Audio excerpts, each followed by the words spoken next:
Vamos a iniciar esta reunión y quisiera yo invitarles para que oremos. Vamos a hacer una oración, le pidamos a Dios de su ayuda, que Él nos bendiga a través de esta reunión.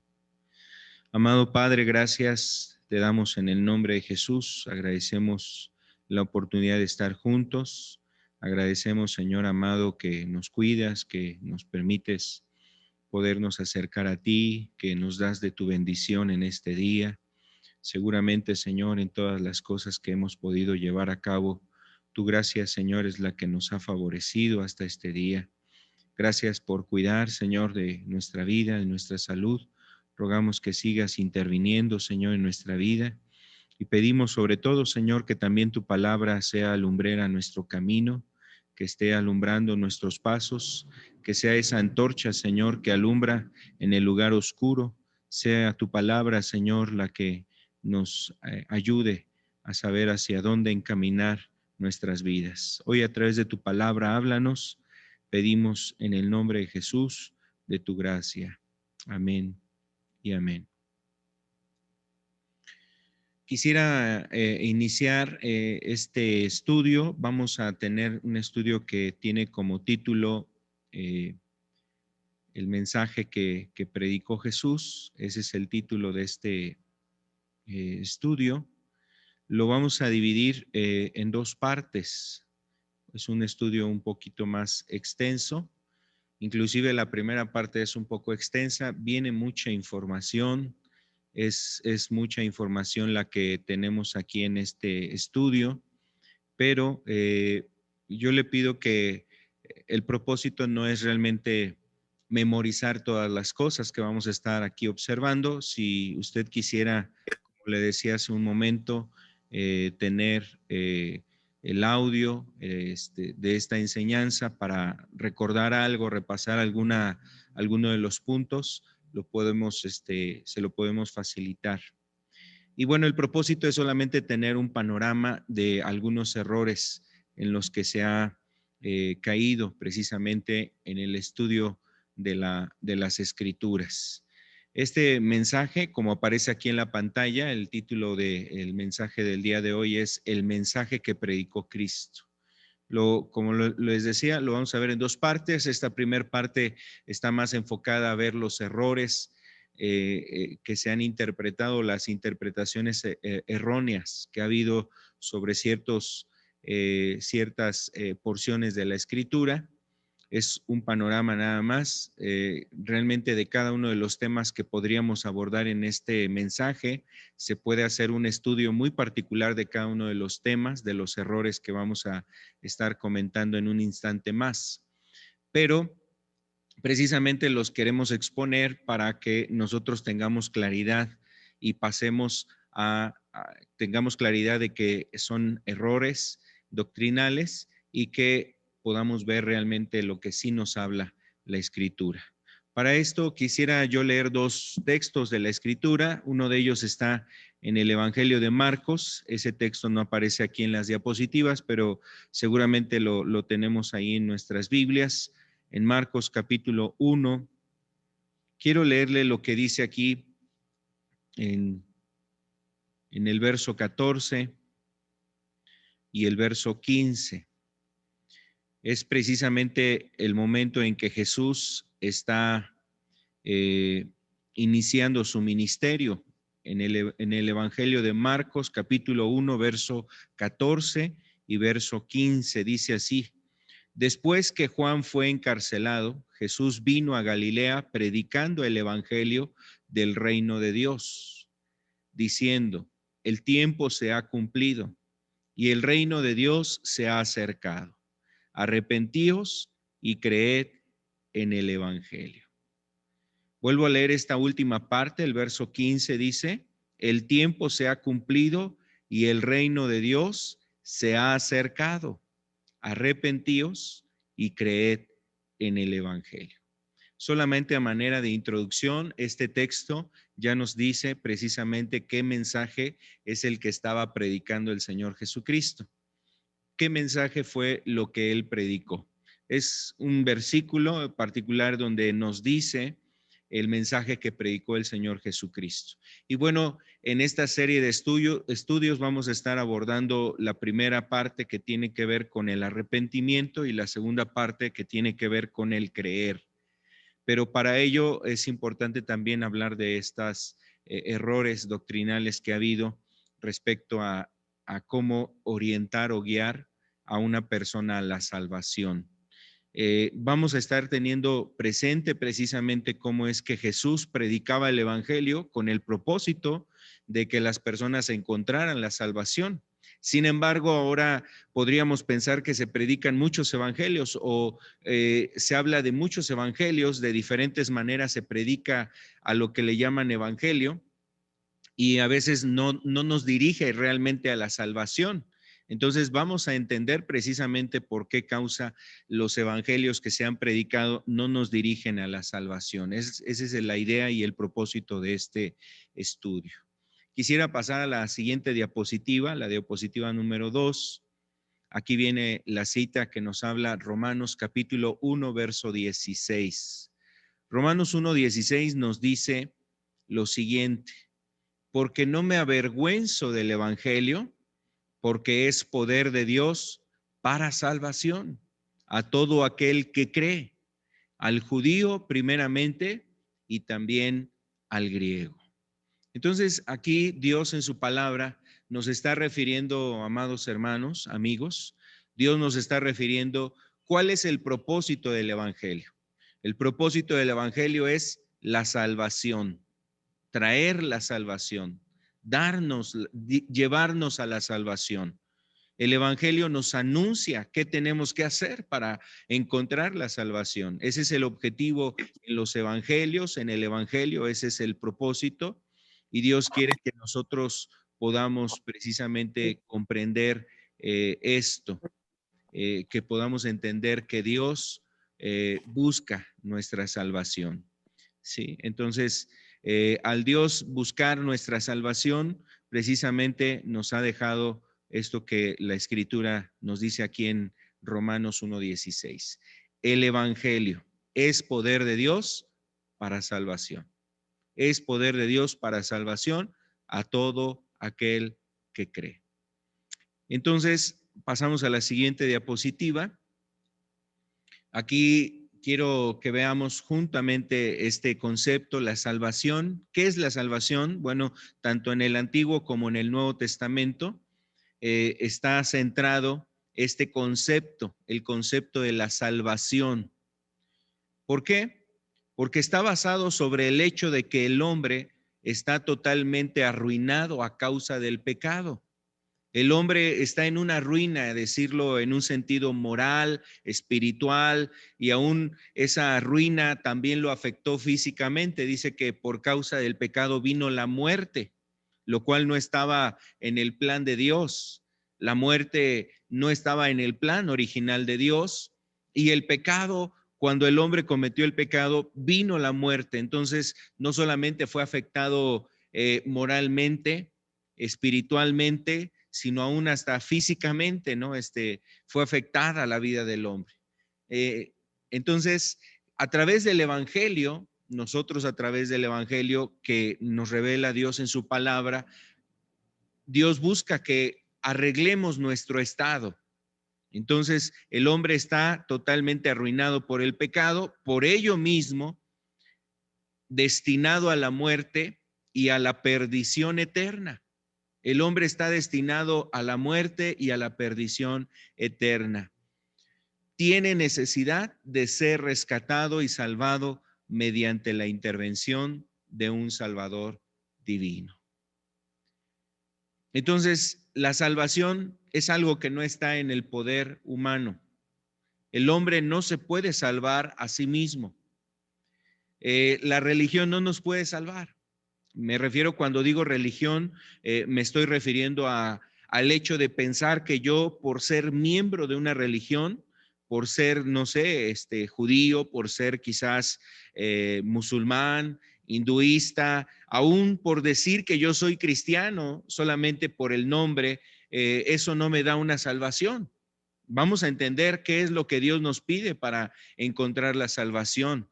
Pero el hombre no se podía salvar, no había medios o méritos aquí humanos que pudieran ayudar al hombre a encontrar la salvación, y por ello tuvo que venir en este sentido el Señor Jesucristo. Él vino precisamente como nuestro Salvador a mostrarnos el camino a ella, es decir, a la salvación. Vamos al siguiente punto, en la siguiente diapositiva. Cuando en la Biblia nos habla de la salvación, contiene estas ideas. Por ejemplo, la idea de victoria o de vencer. Cuando vencemos algo o alguien. Y la palabra salvación tiene esta idea, ¿sabe por qué? Porque la idea es vencer este mundo, vencer el pecado y vencer a nuestro enemigo, que es el diablo. Entonces, la palabra salvación tiene esta idea también, que Dios a través de la salvación nos quiere hacer vencer. Jesús, por ejemplo, decía, nos dice que esta es la fe que ha vencido al mundo, ¿no? Esa es la fe que vence al mundo. Esta es la victoria con la que nosotros podemos vencer y es nuestra fe. Entonces, Dios quiere que nosotros podamos vencer. Cuando en la Biblia nos habla de la salvación, nos lleva precisamente a poder vencer. Y eso lo vamos a entender un poco más cuando hablemos sobre el pecado, por ejemplo, porque una de las cosas que debemos de comprender es que el pecado esclaviza. Estamos esclavos del pecado y por ello tenemos que alcanzar una libertad y poder vencerla. También implica en un sentido la salud. Y cuando hablo de salud, no me refiero a que el pecado sea una enfermedad, o no me refiero a que la salvación es plenamente una salud biológica o física, sino en un sentido donde hay un bienestar, donde las personas encuentran un bienestar espiritual, emocional, moral, encuentran ese bienestar. Y la salvación precisamente atrae eso a nuestras vidas, trae un bien espiritual. También la salvación, cuando se habla de la salvación en la Biblia, refiere una preservación. ¿Qué quiere decir preservación? Pues el hecho de poder continuar, progresar, avanzar, mantenernos, tener una protección, un cuidado de alguien o algo para conservar nuestro estado, es decir, en este caso, un estado de salvación. Vamos al siguiente punto. Los propósitos del Evangelio de Cristo. Y bueno, el propósito que existe en el Evangelio de Cristo es que el hombre conozca el camino a la salvación. Que el hombre conozca el camino a la salvación. Y bueno, cuando oímos la palabra de Dios o cuando escuchamos a una persona predicar el Evangelio, cuando oímos a alguna persona hablar de Dios y que necesitamos la salvación, pues siempre está implícito esta idea también. O sea, seguramente muchos evangelios que se predican nos están queriendo llevar a este propósito, es decir, a que el hombre alcance la salvación. Pero existen algunos evangelios que realmente no están llevando a las personas a la salvación. Y vamos a entender en un momento por qué razón estamos comentando esto. El peligro es precisamente los falsos evangelios. Recuerda que cuando hablábamos acerca de aquellos obstáculos para la salvación, hablábamos de los falsos profetas. Pues bueno, los falsos profetas normalmente van de la mano a través de un falso evangelio que impide que las personas puedan encontrar precisamente la salvación. Entonces, los falsos evangelios son un obstáculo para nuestra salvación. Por eso queremos en esta primera parte abordar esos errores o esos falsos evangelios y que estos no estén obstaculizando el propósito de que nosotros conozcamos cuál es el camino a la salvación, según lo que vemos en la Escritura. Quiero hablar de estos evangelios. Aquí vamos a hablar algunos de ellos. Seguramente usted ha escuchado algunos de estos. En la siguiente diapositiva, por favor. Los falsos evangelios, uno de ellos es el evangelio de acepta a Cristo. Vamos a ir entendiendo algunas cosas. Solamente aquí los voy a ir presentando. El segundo evangelio o falso evangelio es el evangelio del proceso. Ahorita los vamos a explicar. El tercer evangelio, falso evangelio, es el evangelio de las emociones, el evangelio de la fe y de la prosperidad, el evangelio de la predestinación. Quiero abordar algunos de estos evangelios. Primero, este evangelio que se conoce como el evangelio de acepta a Cristo.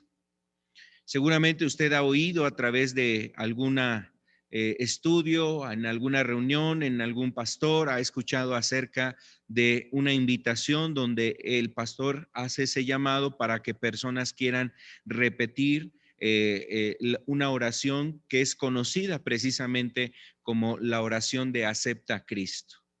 Quiero abordar ese tema precisamente para que entendamos el error que puede ocasionar en algunas personas o que ha ocasionado en algunas personas. Bueno, consta en la invitación de un pastor a hacer a los nuevos asistentes a un culto para hacer esta oración. Y la oración es la siguiente: si tú quieres ser salvo, necesitas recibir a Jesús en tu corazón. Si tú quieres ser salvo hoy, hace la pregunta, repite esta oración conmigo. Repítela con fe. Señor Jesús, en este momento te entrego mi vida, te pido perdón por mis pecados y te recibo como mi Señor y Salvador. Gracias por salvarme y perdonarme. Desde hoy soy una nueva persona. Gracias, Jesús. Amén. Es algo así, más o menos, cuando a una persona se le invita a hacer esta oración para que acepte a Jesús en su corazón, y entonces ese es el evangelio que se presenta en este aspecto para hacer creer a las personas que van a ser salvas. Bueno, algo importante, y quiero yo aquí hacer un comentario importante sobre este asunto, es que yo he conocido personas que han hecho esta oración y en efecto se ve realmente una persona que escuchó esa invitación, de todo su corazón hizo quizás una oración como esta, y es una persona que está caminando con Dios, es una persona que ama a Dios, que vive un cristianismo genuino, verdadero, está haciendo la voluntad de Dios. Entonces, no todas las personas que repiten esta oración quiere decir que estén mal o que no hayan conocido un evangelio verdadero. Sin embargo, ¿qué ocasiona en muchas personas, quizás en la mayoría de las personas, el repetir esta oración? En muchas personas puede ocasionarles una falsa confianza, una falsa esperanza. Porque ha habido personas que al repetir esta oración definitivamente no se les ve un cambio, algo diferente en sus vidas. No toman compromiso con el Señor y ese es el riesgo en ese falso evangelio, que las personas no son llevadas a un compromiso con el Señor Jesucristo. Vamos a verlo en la siguiente diapositiva. Bueno, esta doctrina lleva a la gente a que haga una oración en la cual no hay ningún compromiso. O sea, si solamente nos limitáramos a repetir la oración, esa oración no lleva a las personas a que tengan un compromiso. La mayoría o muchas personas, al no ser ayudadas, instruidas en el conocimiento de Dios, en la vida de Dios, caen en el error y solamente han confiado en que en haber recitado, haber anunciado una oración, ya es el todo en su vida y ahora ya, pues de ahí en adelante, están muy bien, ¿no? O sea, ya no hay ninguna cuestión más. Eso es precisamente el error. No se les lleva de ninguna forma, se les lleva a negarse a uno mismo. Y dentro del Evangelio lo vamos a ver, dentro del Evangelio de Jesús nos hablaba de este concepto, negarnos a nosotros mismos. Y particularmente, ¿en qué nos tenemos que negar? En nuestras pasiones. Nuestras pasiones nos van a llevar hacia el pecado. Nuestras pasiones nos quieren llevar hacia cuestiones que podemos decir estamos habituados a hacer, a mentir, a lo mejor a decir malas palabras, a enojarnos, a decir, no sé, groserías, a estar haciendo cosas indebidas. Y entonces Jesús, cuando habló el Evangelio, dijo, tienes que negarte.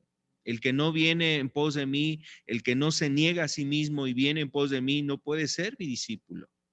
Entonces, el evangelio nos lleva a eso, a que se aparten del pecado. Es otra de las cosas que también vemos en el evangelio de Cristo, ya lo veremos más adelante. Tenemos que obedecer a Dios, eso es algo que nos muestra Dios en su palabra. Por ejemplo, Jesús en Juan 14 nos hablaba, si me amáis, guardad mis mandamientos, ¿no? Por ejemplo, es algo que nos dice el Señor Jesucristo y nos lleva a obedecer su palabra. Tenemos que imitar el ejemplo de Cristo. Sin embargo, en una oración así sencilla, una oración que solamente se reduce a esa experiencia de repetirla, pues realmente la persona no alcanza a comprender el concepto de lo que implica la salvación. El siguiente punto, no se explica la responsabilidad que implica, no se explica la responsabilidad que implica el ser cristiano. No se muestra la condición del evangelio para ser un hijo de Dios. Vamos a la siguiente diapositiva. El evangelio del proceso. Este es otro evangelio, falso evangelio, que a veces genera falsas esperanzas en las personas. Bueno, este falso evangelio es una doctrina que se conoce así como la doctrina del proceso, y donde se dice en pocas palabras que la vida de un cristiano o la salvación de una persona es poco a poco. La salvación de una persona es poco a poco. Después, por ejemplo, de hacer una oración llamada la oración acepta a Cristo, entonces la persona se le hace creer que la salvación le será dada gradualmente, que poco a poco irá dejando pecados en su vida.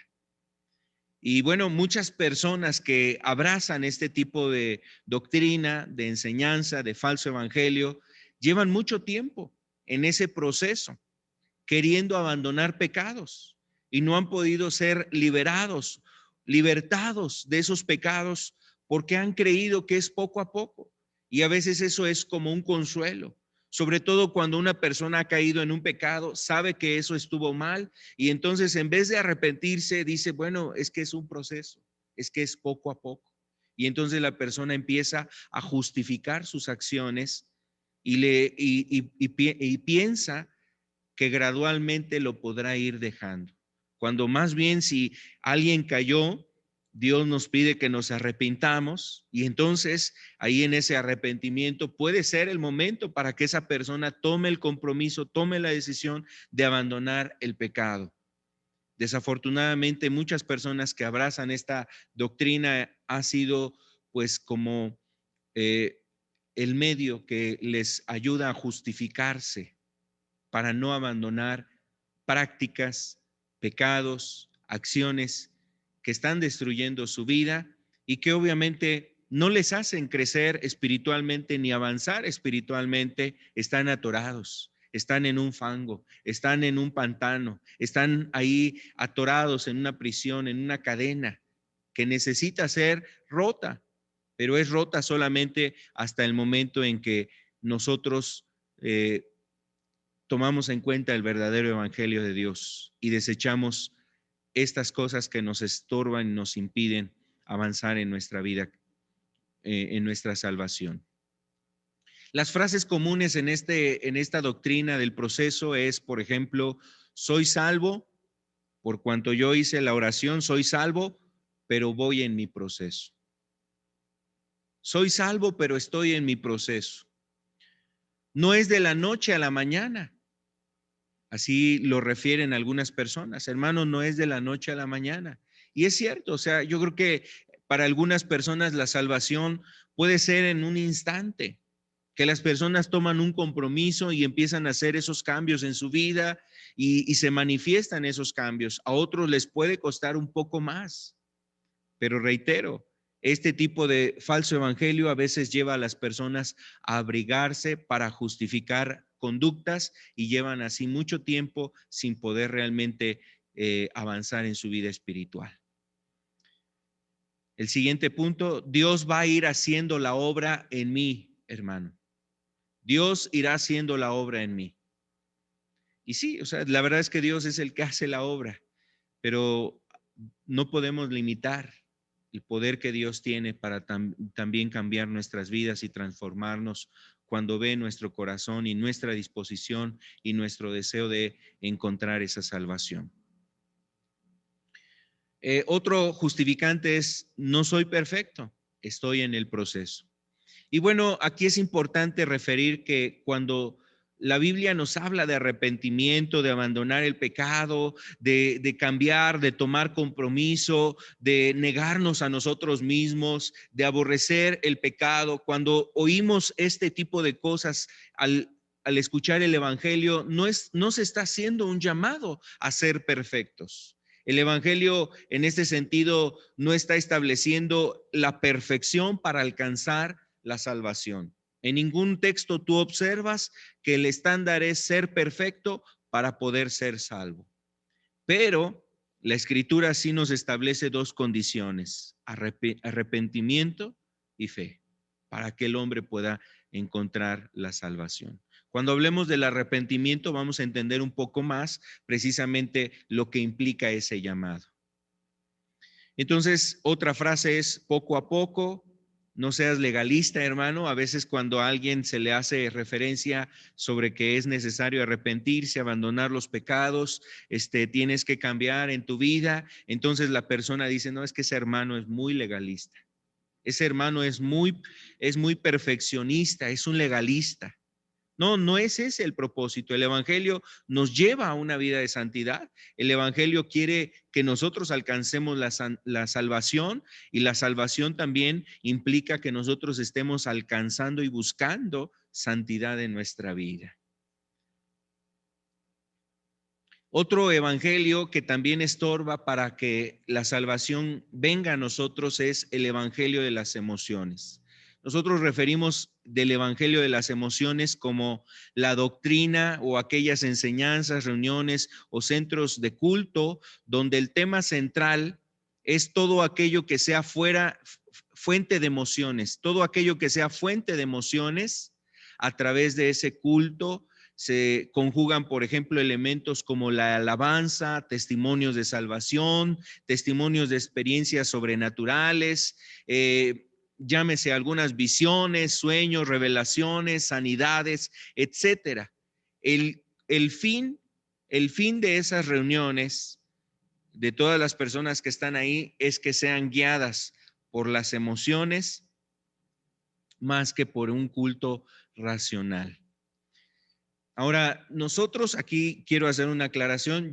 Nosotros como iglesia, aquí esta congregación, nosotros creemos que Dios sigue haciendo milagros. Aquí hay hermanos en la iglesia que nos han dado testimonio de milagros de sanidades, también de llamados, como Dios ha hecho llamados, lo vemos así, aún de forma pues sobrenatural, no es algo común. A veces hay hermanos que han tenido quizás un sueño, una revelación de parte de Dios. Sin embargo, esos aspectos, esos elementos que Dios les da o que ha dado entre hermanos aquí en la congregación, no los usamos nosotros con el fin o con el propósito de poder mover las emociones en las personas y que ese sea nuestro objetivo principal en los cultos, en las reuniones que tenemos. Es decir, que estemos exponiendo y abriendo todos esos temas con el fin de incitar o promover una emoción en las personas y se sientan atraídas a una reunión como esta para poder sentirse emocionalmente bien, emocionalmente quizás eufóricos, extasiados, no sé, muy emotivos. Y particularmente este tipo de grupos o de evangelios que se predican las emociones, seguramente usted ha visto algunos videos, a veces hasta internet, o ha escuchado de algún lugar. A veces suceden situaciones que llevan a las personas a perder un control de su propia persona. Vamos a ver algunas cosas más. La siguiente diapositiva. Por ejemplo, las personas en este evangelio, en el evangelio de las emociones, esperan a ver gente que se caiga al piso. No sé si usted ha visto, había a veces videos ahí en internet, a veces nosotros hemos ocupado algunos de esos videos para hablar precisamente de falsos profetas, donde a veces se quitaba el saco y ya con el saco hacía así como un movimiento al aire y las personas que estaban ahí como si un poder saliera de ese movimiento y las personas se caían al piso y todas estas situaciones. Bueno, ese tipo de experiencias nos referimos a ese tipo de evangelio, el evangelio de las emociones, donde la gente quiere buscar ese tipo de cosas y no entender en su corazón, en su mente, lo que habla el evangelio, solamente ser guiado por las emociones. Y eso es muy peligroso. Eso es muy peligroso, dejarnos guiar por nuestras emociones. La Biblia dice en Romanos capítulo 12 que Dios es nuestro culto racional. No negamos que Dios usa también nuestras emociones, nuestros sentimientos. A veces nos quebranta, a veces en una oración, en un canto nos ministra, también en un canto nos puede llevar a sentirnos muy alegres, muy contentos, aplaudir, por ejemplo, quizás a manifestar nuestro gozo a Dios. Dios también a través de nuestras emociones nos bendice, es decir, usa nuestras emociones para que podamos relacionarnos con Él. Pero no debe de ser lo central, lo principal dentro de nuestra relación con Dios. En estos lugares se hace énfasis a eso. Vamos a ver otro punto más. Por ejemplo, hay lugares donde la gente hace algunos años atrás, ya esto tiene décadas atrás, que se dio un movimiento que se conocía como el avivamiento de la risa, donde personas pasaban al frente, un ministro, un pastor ahí oraba por ellos y de repente esas personas empezaban a reírse y seguían riéndose durante todo el culto, a veces se caían al piso, no paraban de reírse y la gente decía que eso era la forma en que se estaba manifestando la llenura del Espíritu Santo. Entonces las personas se reían frenéticamente y bueno, decían, Dios nos ha visitado. Cuando la gente se cae al piso, dice, Dios está aquí. Entonces, a veces las emociones nos pueden llevar a realmente ser confundidos en nuestra búsqueda de Dios. También dentro de algún evento, quizás había reuniones, en esas reuniones como el avivamiento de la risa, las personas hacían gritos y sonidos a veces sumamente raros, ¿no? Por ejemplo, a veces había gente que imitaba un animal, alguien por ahí rugía como un león, alguien rugía quizás como algún otro animal o algún ave o quizás como alguna otra bestia, hacía algún sonido particular o ladraba como un perro, maullaba como un gato. Y seguramente, y la gente decía que eso era la forma en que el Espíritu Santo les llevaba a manifestar su presencia en ellos. Eso era, pues eran cosas realmente fuera de un contexto que la Biblia nos muestra. Entonces, hablamos de este evangelio, del evangelio de las emociones, para que tengamos claridad que a veces esos falsos evangelios nos llevan a centrarnos en aspectos que parecen fuera de lo común, de lo natural, y decimos son cosas sobrenaturales y pensamos que Dios está ahí y a veces nos pueden llevar realmente a una confusión y a un error de lo que se centra el evangelio. Hablar en lenguas, nosotros creemos que también la visitación del Espíritu Santo produce hablar en lenguas, también creemos en esto. Sin embargo, el hecho de usarlo solamente para fines emotivos, para solamente con fines emocionales, emocionalistas. Eh, la Biblia habla de este don e inclusive dice que el que ora en lenguas a sí mismo se edifica. Y hay una instrucción sobre eso, ¿no? El hablar en lenguas no es pues para hablarlo así en el culto, donde las personas no entienden lo que esa persona que tiene el don está hablando, y pues no va a ser de edificación, no va a ser de edificación, solamente es una edificación de la persona que está hablando esas lenguas celestiales o angelicales. Solamente él sabe qué es lo que está orando, pidiendo, alabando, y él mismo está siendo edificado. Pero en ciertos cultos se usa solamente con fines emotivos. Eso es realmente donde se hace el énfasis en este evangelio. las emociones. Otro aspecto más también es ver que la persona empieza a sacudirse sin control, con movimientos violentos, ¿no? Quiero decirle, por ejemplo, a veces hemos visitado algunos lugares en la costa de Oaxaca, Guerrero, y hace algún par de semanas, años atrás, hace un par de años atrás, pues ya no era suficiente solamente lo del avivamiento de la risa, donde la gente se ríe sin control, sino ahora decían que hasta la manifestación del Espíritu Santo en una persona era el hecho de devolver el estómago. Entonces, imagínense cómo la gente va perdiendo realmente eh, eh, perdiendo hasta un respeto en las cuestiones santas y pensando que la manifestación del Espíritu Santo tiene que expresarse de esa forma para que sea un distintivo de que Dios está con ellos. La gente ha perdido realmente cordura en este sentido, errando las escrituras. Vamos al siguiente aspecto. Hay otro evangelio que se conoce, es un falso evangelio, como se conoce como el evangelio de la fe y la prosperidad. Es un movimiento, así le conocen como el movimiento de la fe. Es un movimiento en donde se dice confiésalo y recíbelo. Confiesa positivamente. También se conoce como la confesión positiva. Solo confiésalo. Es una de las frases con las cuales se hace referencia a ese falso evangelio. ¿Cómo funciona esta doctrina? Por ejemplo, Dios te promete prosperidad material, riquezas y éxito. Ese es como que el fundamento de esta doctrina.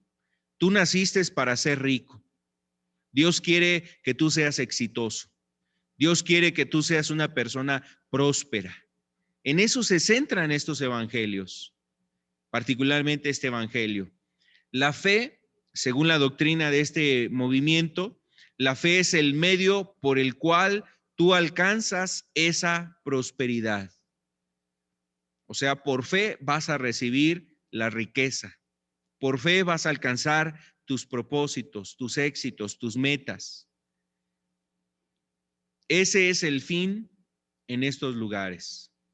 Que tú seas una persona que te centres en las cuestiones de este mundo, tus sueños, tus propósitos, tus bienes materiales en esta tierra, te centras en eso.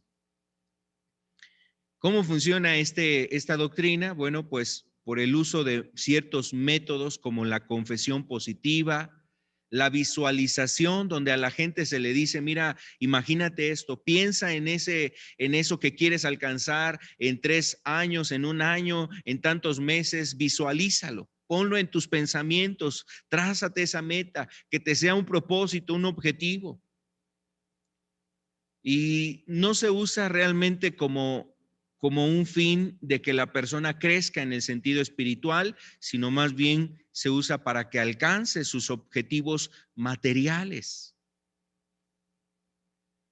También se usa otra técnica, atando espíritus, ¿no? A veces la gente está diciendo, bueno, reprendemos, atamos estos espíritus que nos quieren estorbar, este espíritu de fraude, este espíritu de maldición. Empiezan a atar espíritus de maldición, quieren vencer maldiciones generacionales, así les llaman. Confesamos que Dios nos quiere hacer vencedores y desechamos toda maldición generacional. Ese tipo de conceptos manejan en estos movimientos. También una forma muy común de difundir esta enseñanza de la fe y la prosperidad es sobre todo en el manejo del dinero. A veces se hace lo siguiente: se hace un llamado a la persona para que dé su dinero, a cambio Dios le devolverá una jugosa retribución. Siguiente punto. Ya pasamos 2 viñetas. El siguiente, por favor. El siguiente. Aquí, por favor. En la siguiente viñeta, en la segunda viñeta que aparece en la diapositiva, muy en particular se hace un llamado para que las personas den su dinero. A cambio, Dios les devolverá una jugosa retribución. Da 1,000 y Dios te dará 10,000. Si das 10,000, Dios te regresará 100,000. A veces es un juego precisamente siembra, ¿no? A veces dicen, pues es la ley de la siembra y la cosecha, pero no se habla en el sentido de que lo que siembres en esta tierra lo vas a cosechar, sino más bien lo usan ellos en términos financieros, en conceptos financieros. Si tú siembras 1,000, Dios te va a regresar 10,000. Entonces, trae aquí, ¿cuánto le vas a dar a Dios? Y normalmente eso lo hacen en un culto, teniendo una reunión, se le invita a la gente, a ver, pues si tú quieres ser un hombre que acepta los retos de Dios, a ver, vamos a poner estos retos. Dios te quiere bendecir, Dios te va a prosperar. Y entonces le dicen, bueno, ¿con cuánto vas a comprometerte con Dios? Si tú te comprometes con 1,000, Dios te va a dar 10,000. Y entonces ahí empieza ese juego. Es una manipulación de las emociones. Precisamente este es un caso muy claro del peligro de las emociones. El peligro de las emociones y que los cultos se sean conducidos o que la base de los cultos sean las emociones, porque muchas personas por las emociones han perdido casas, han dado terrenos, le han dado cosas ahí al pastor, al ministro, al predicador. No es que el pastor me dijo que tuvo un sueño y que Dios le dijo que si yo le daba mi camioneta, Dios me iba a bendecir en mi negocio, en mi trabajo y además me iba a hacer una retribución muy, muy abundante. Y le da la camioneta, pero pues el único que salió ahí beneficiado fue el pastor. La persona nunca recibió nada. Es un juego eso, a veces eso es un chantaje, es una manipulación. Este falso evangelio, ¿cuánto daño ha generado? Este evangelio también se ve muy común cuando te prometen que pares de sufrir. Te dicen, para de sufrir. Y muchas veces en un lugar así, sabiendo que la gente tiene necesidad, a veces por la enfermedad, a veces por problemas familiares, a veces por problemas económicos, a veces es muy emotivo un culto y la gente es llevada a que se comprometa a darle a Dios, que le ofrezca a Dios un diezmo, que haga un voto delante de Dios y presente su dinero delante de Dios y Dios le va a regresar 10 veces esa cantidad o 100 veces esa cantidad. Entonces la gente es pues manipulada a través de las emociones.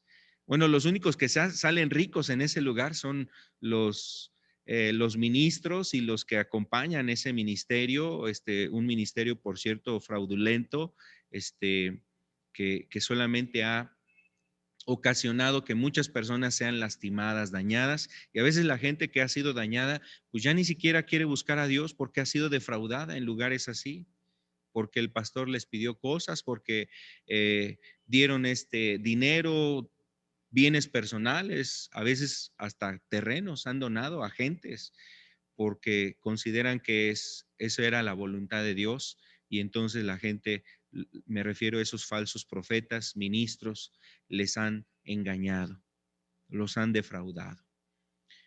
Este es uno de los peligros que existen precisamente para que nosotros encontremos la salvación. Bueno, algunas frases que acompañan este falso evangelio es que dicen, la siguiente diapositiva, en estas frases, vivir pobre es vivir en pecado, en injusticia. Como que los que predican este falso evangelio les hacen creer a las personas que vivir en pobreza es estar en pecado. Y a veces usan textos como el texto que dice precisamente la escritura, que Jesús se hizo pobre, es lo que dice ahí el siguiente punto. Jesús se hizo pobre para hacernos ricos.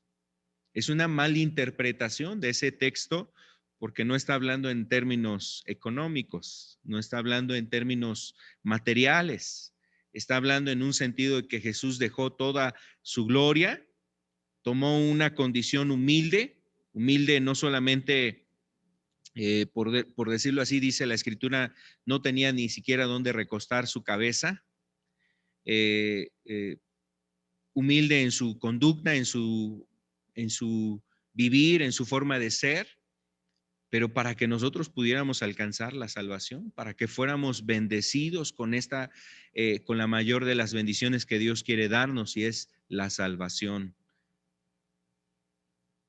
El siguiente aspecto, el siguiente punto es el evangelio de la predestinación. El evangelio de la predestinación. Ese evangelio es un evangelio también difundido en muchos lugares donde se puede realmente también ver la ayuda de Dios, la gracia de Dios con las personas. Hay personas que son salvas en lugares donde se habla también este evangelio.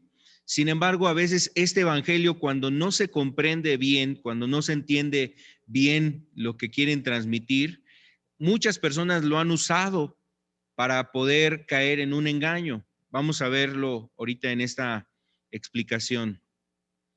Este evangelio de la predestinación quiere decir que hay una elección incondicional, una elección incondicional.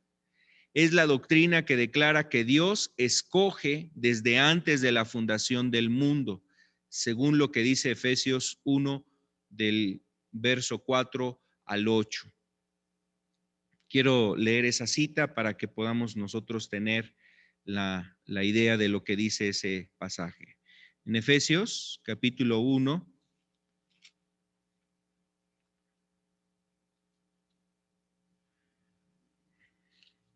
dice la Escritura, el versículo 4, según nos escogió en él antes de la fundación del mundo, para que fuésemos santos y sin mancha delante de él, en amor, habiéndonos predestinado para ser adoptados hijos suyos por medio de Jesucristo, según el puro afecto de su voluntad, para para alabanza de la gloria de su gracia, con la cual nos hizo aceptos en el amado, en quien tenemos redención por su sangre, el perdón de pecados, según las riquezas de su gracia, que hizo sobreabundar para con nosotros en toda sabiduría e inteligencia. Bueno, este texto dice cosas que son muy importantes. Sin embargo, la interpretación de este pasaje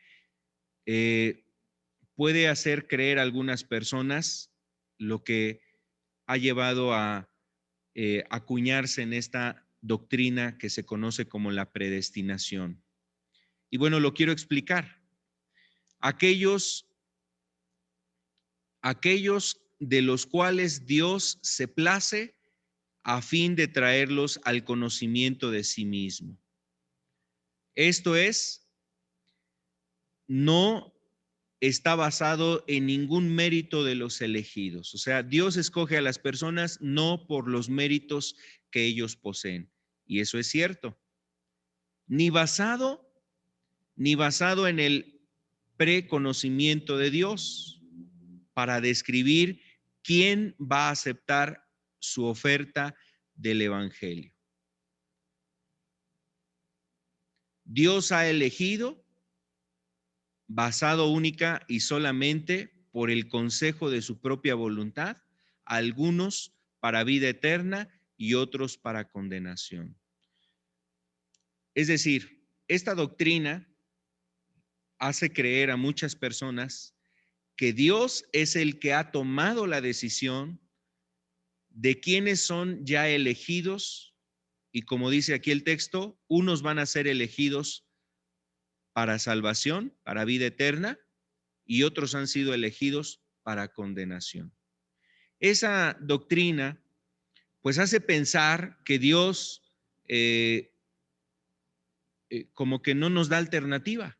O sea, Dios ya no nos da la alternativa, porque supuestamente esta doctrina es el que Él decidido eso. Solamente por su consejo, por su propia voluntad, Él eligió a unos para vida eterna y otros para condenación.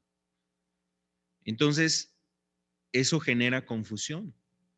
Bueno, entonces, ¿para qué me predican el evangelio? Si yo soy de los que estoy destinado a condenarme, pues ¿para qué me dicen que existe la salvación si yo no me voy a poder salvar? Porque yo fui destinado por Dios, predestinado por Dios, elegido por Dios para perderme. Ahora también generaría confusión porque alguna persona diría, ¿seré yo de los que van a encontrar la vida eterna o seré de los que voy a irme a la condenación? O sea, ¿cómo saber si soy de los que voy a encontrar la vida eterna o soy de los que voy a irme a la condenación por más que quisiera salvarme? Es una doctrina que puede generar esas confusiones y estos dilemas. Ajá, inclusive podríamos decir, generar este debate, generar esta confusión. Bueno, Dios, antes que creara a las personas, Él predestinó quiénes serán salvos y quiénes condenados, según esta doctrina. O sea, no es según lo que vemos en la Escritura, ni lo que la mano de Dios ha hecho por muchas generaciones, sino según esta doctrina, en eso se centra. Dios ya ha elegido quiénes van a ser salvos y quiénes van a ser condenados. Bueno, ¿qué genera esta falsa doctrina? El fruto de esta falsa doctrina. ¿Para qué me esfuerzo en dejar mis pecados? Si en el tiempo de Dios yo seré salvo. Algunas personas que se creen que son de los predestinados para ser salvos, dicen, pues es que en el tiempo de Dios yo voy a ser salvado. Y algunas personas mueren realmente sin haber buscado a Dios, creyendo que iban a ser predestinados a la salvación. También pasa lo contrario con aquella persona que quería a lo mejor buscar su salvación y tenía un corazón sincero, quería buscar a Cristo, se arrepintió de sus pecados, quiso esforzarse haciendo la voluntad de Dios, orando, dependiendo de Dios, teniendo comunión, conociendo la palabra de Dios y queriéndola poner en práctica. Pero imagínense, resulta que no era de los que eran salvos, sino de los que eran destinados a la condenación. Entonces deja ver a un Dios que puede ser hasta injusto. Esta doctrina hace acepción de personas, porque ¿cómo es que Dios ha elegido a unos para salvación y a otros para condenación? Entonces Dios haría acepción de personas ahí. Y la Biblia dice que Dios no hace acepción de personas. Sería una crueldad alguien que genuinamente quiere buscar a Dios y alcanzar su salvación, que resulta que le dijera, tú estás destinado para perderte. No, tú no eres de los elegidos, tú no eres de los predestinados. Esa doctrina de la predestinación es en un sentido elitista. Podríamos decirlo, por ejemplo, en nuestros contextos, a veces puede ser hasta racista, ¿no? Podríamos decirlo en este sentido para entenderlo un poco más. Es como decir que solamente Dios va a salvar a los blancos, ¿no? O Dios solamente salvaría a los de color, a los de piel morena, y todos los demás están descartados. En otras palabras, así es esa doctrina. Dios estaría haciendo acepción de personas. Dios estaría haciendo acepción de personas. Entonces, ese es el error al que dirige esta doctrina. Bueno, también esta doctrina realmente es una injusticia. Si Dios le ha ordenado al hombre que guarde su palabra, qué injusto es que ordene a alguien que haga su palabra si al final y al fin y al cabo esa persona se va a perder, no va a poder obedecer. Contradice lo que vemos en la Escritura. Por ejemplo, Dios eligió a muchas personas en la Biblia, pero ellos tomaron sus decisiones de seguir a Dios o de no seguir a Dios. Vemos a personas que Dios los llamó, ¿no? Vemos, por ejemplo, a Moisés, vemos a Josué, vemos a otros hombres que Dios ha llamado en los relatos de la Escritura, vemos a Saúl, ¿recuerda usted a Saúl? Por ejemplo, Dios llamó a este hombre y lo llamó para que él fuera un rey. Sin embargo, Saúl tomó sus decisiones de no obedecer a Dios y Dios terminó desechándolo. ¿Por qué lo desechó? ¿Porque era un predestinado a perderse? No, no, porque Saúl más bien no obedeció a Dios.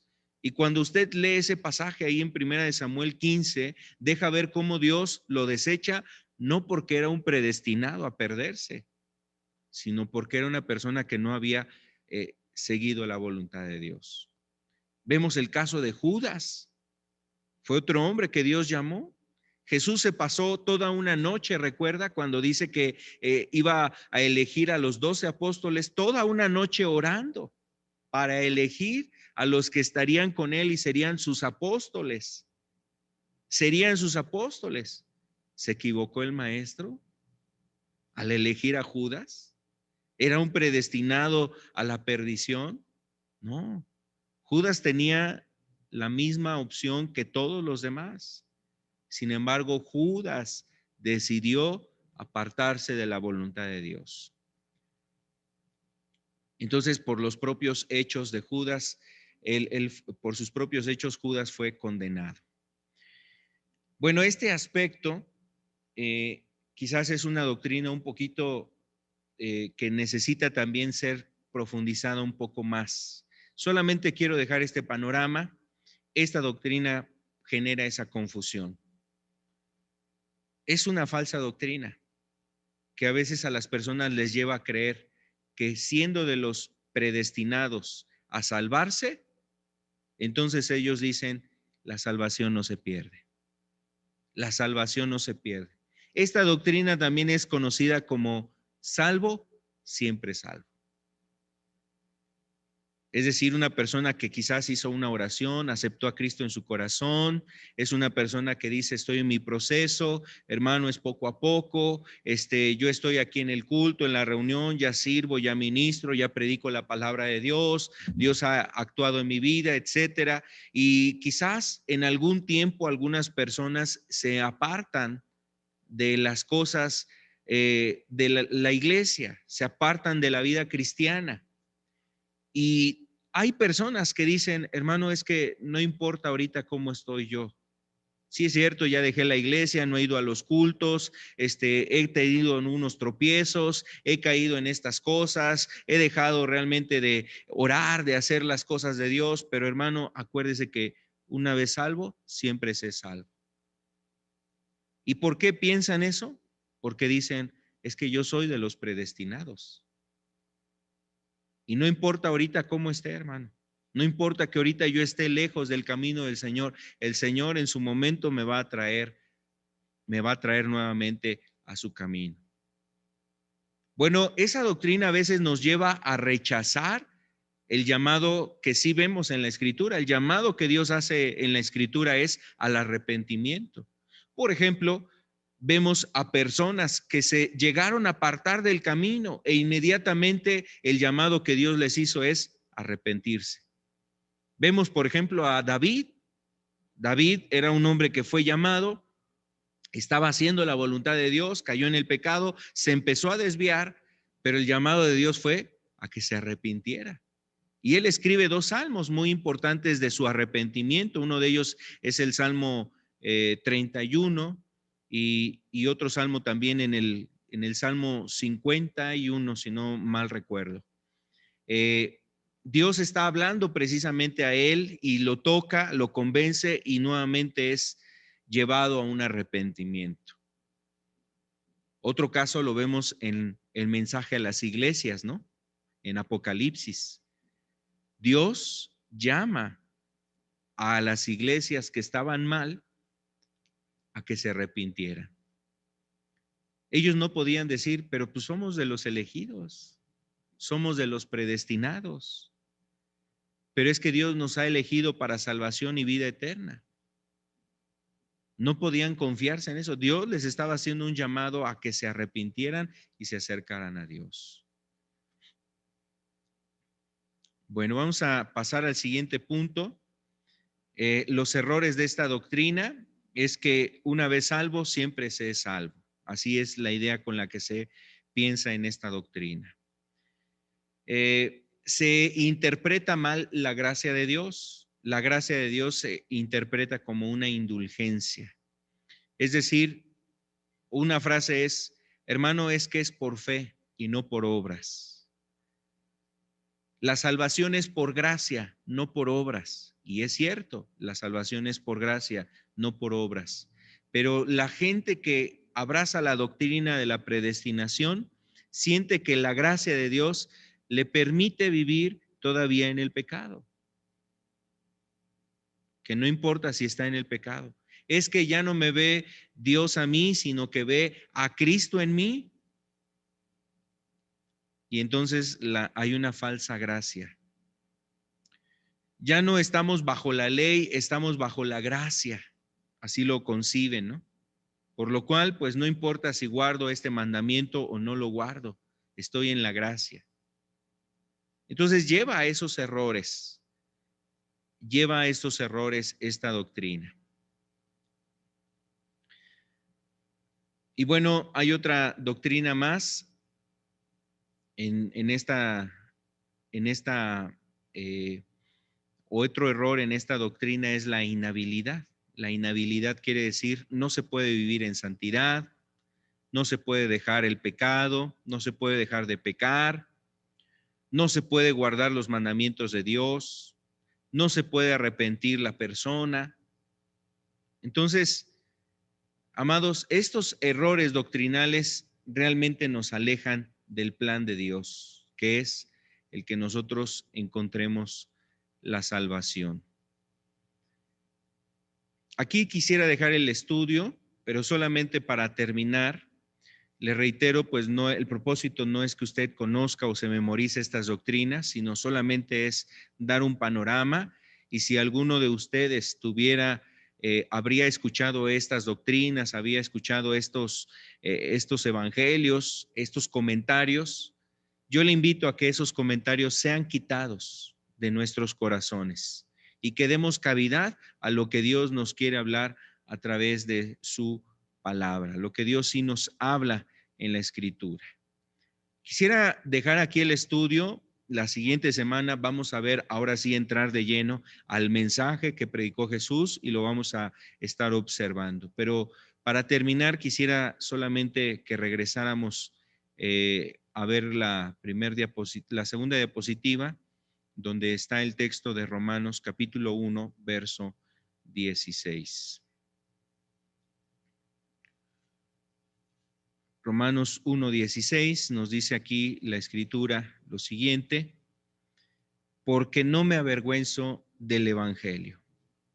No me avergüenzo del evangelio porque es poder de Dios para salvación y todo aquel que cree, para salvación a todo aquel que cree, al judío primeramente y también al griego. Este es el propósito del evangelio, amado hermano, amado amigo. El propósito del evangelio es que nosotros encontremos la salvación, alcancemos la salvación. Dios quiere dirigirnos a eso.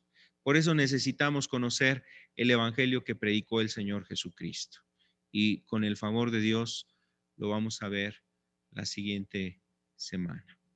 Para concluir, solamente quiero invitarle para que escuchemos un canto y meditemos en este canto, que nos pueda seguir Dios ayudando, ministrando, y nosotros dispongamos nuestro corazón a hacer su voluntad, a conocerlo y a poder estar abiertos en el sentido de abrir nuestro corazón a su palabra y dejar que Dios siga hablándonos en estas reuniones.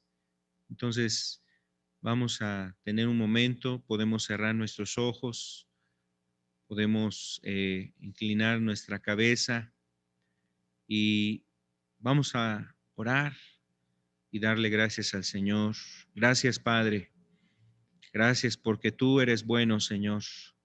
Pedimos que la luz del Evangelio esté entre nosotros.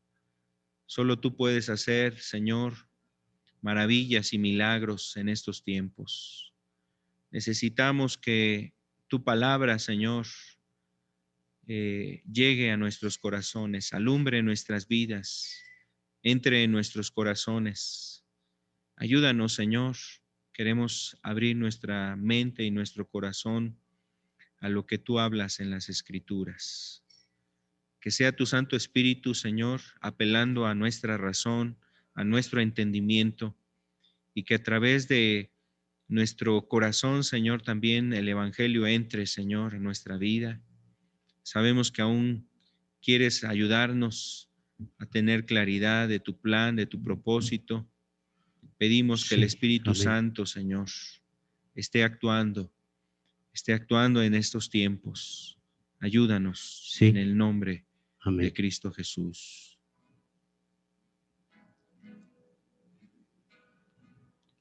Sí, Señor, ayúdanos, Padre. Queremos estar dispuestos, Señor.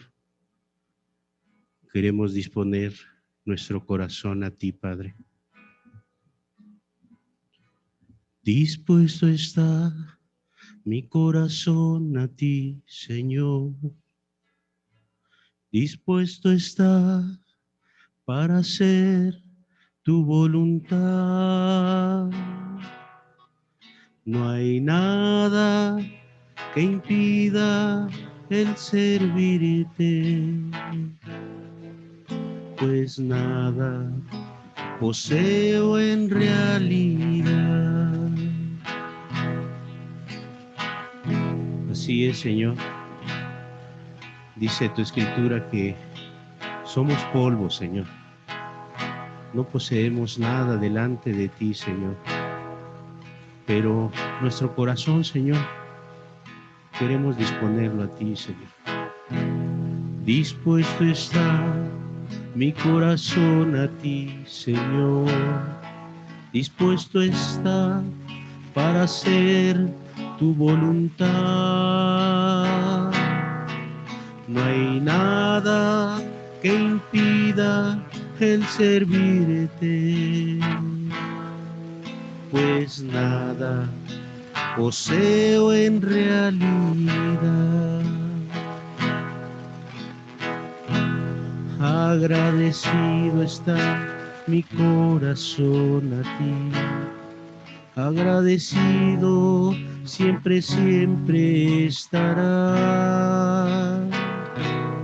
Toda mi vida sería aún muy poco darte a ti, pues demasiado has hecho tú por mí. Oh Señor, cuánto has hecho por cada uno de nosotros, Señor.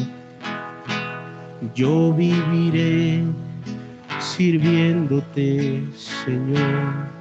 Yo viviré adorándote, Jesús. Yo viviré eternamente agradecido hasta el día que vengas tú por mí. Y es que, Señor, quiero permanecer en tus caminos, Señor. Estamos agradecidos, Señor.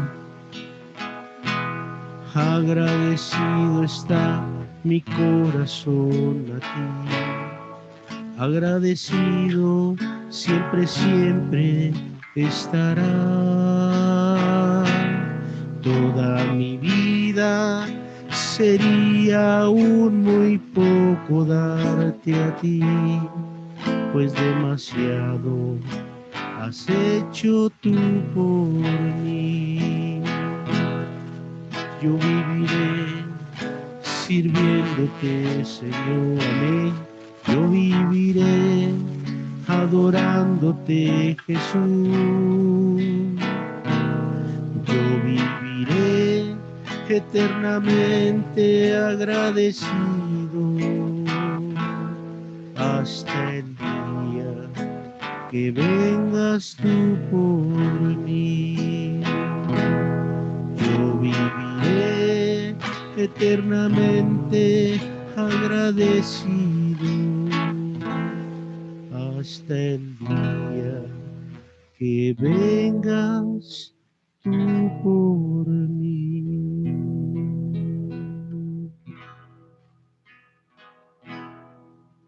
Así es, Padre.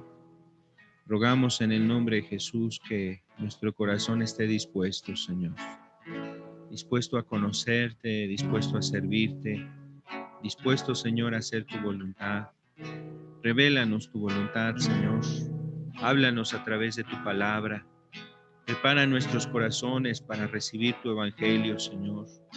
Prepara nuestras vidas, Señor, para que podamos recibir la verdad, Señor. Dice la Escritura que conoceremos la verdad y la verdad nos hará libres, Señor. Oh Dios, ayúdanos. Necesitamos que tu verdad, Señor, resplandezca en nuestros corazones. Que tú, Señor, a través de tu palabra, hagas un milagro en nuestras almas, Señor. Te necesitamos. Te rogamos que seas tú, Señor, actuando en nuestras vidas. En el nombre de Cristo Jesús. Amén. Amén.